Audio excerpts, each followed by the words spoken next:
Welcome, and welcome back to Brandler Bits. My name is Jeff Brandler. On Brandler Bits, we focus in on many topics. Some of them are emotional. We've addressed fear and anxiety. We've addressed anger. We've addressed guilt and shame. And today's topic has a combination of all of it. Today's topic is probably one of the most emotional topics that we'll cover, because it really speaks to the heart of the human condition. It really speaks to things that happen in our daily lives or in people we know's daily lives.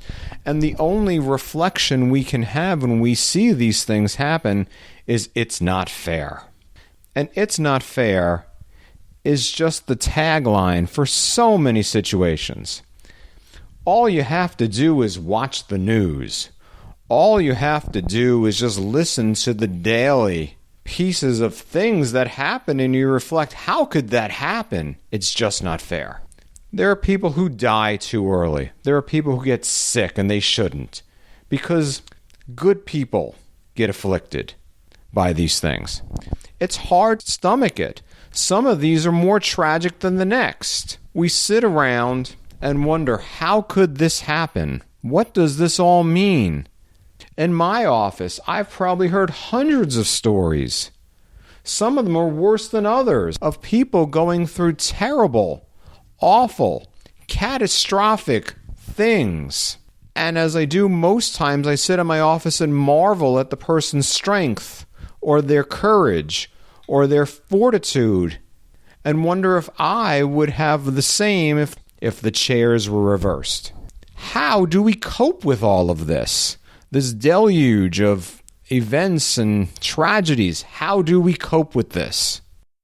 We know that there are many unhealthy ways. We've addressed this many times about our quick fix band-aids, our addictive behaviors, eating and shopping and spending and drinking and drugging and sex and relationships. They will take care of the problem. Well, at least temporarily they'll take care of the problem, but the problem's not going anywhere. The tragedies are still there.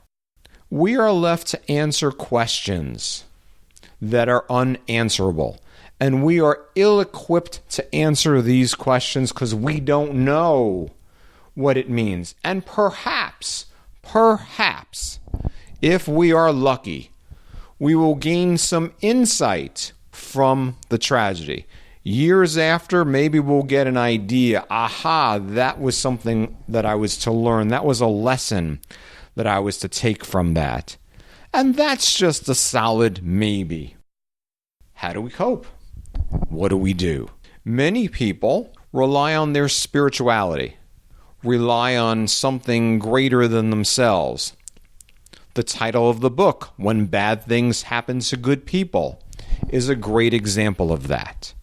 Because the title is accurate. Bad things happen to good people. It shouldn't. It does. What are we left with at the end of the day when these terrible, awful things, these atrocities, these traumas, what are we left with? We're left with ourselves. We're left with ourselves because it's the only thing we can do anything about. The only thing we can do anything about is to take care of ourselves in the midst of all of this chaos and all of this pain. That may sound easier said than done. When you're overwhelmed, when you're depressed, when you're anxious, when you're sad, when you're angry. But that is exactly what you have to take care of. You have to take care of those feelings. You have to manage those feelings. You have to manage those feelings to make them smaller, to put them in a place, that you can deal with it. Many, many years ago, I worked with a man who had lost his wife and they had a small child. And he would come into my office and say this, over the passage of time, I've seen this.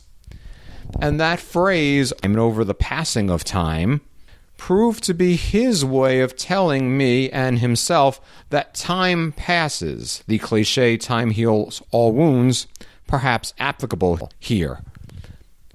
But time did pass. He did overcome. his grief, his depression, his sadness, his overwhelmingness got smaller. It got less intense. It didn't go away.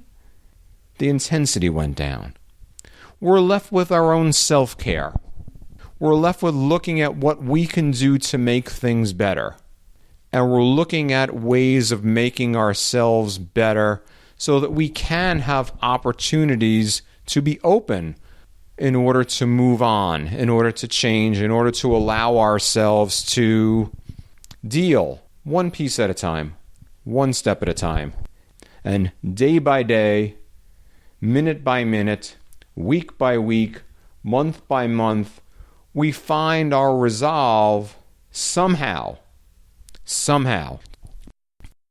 If you have questions or comments about today's Brandler Bits, feel free to reach me at my website, www.changeisimpossible.org. I'm Jeff Brandler. This is Brandler Bits, and we will be back with more bits soon.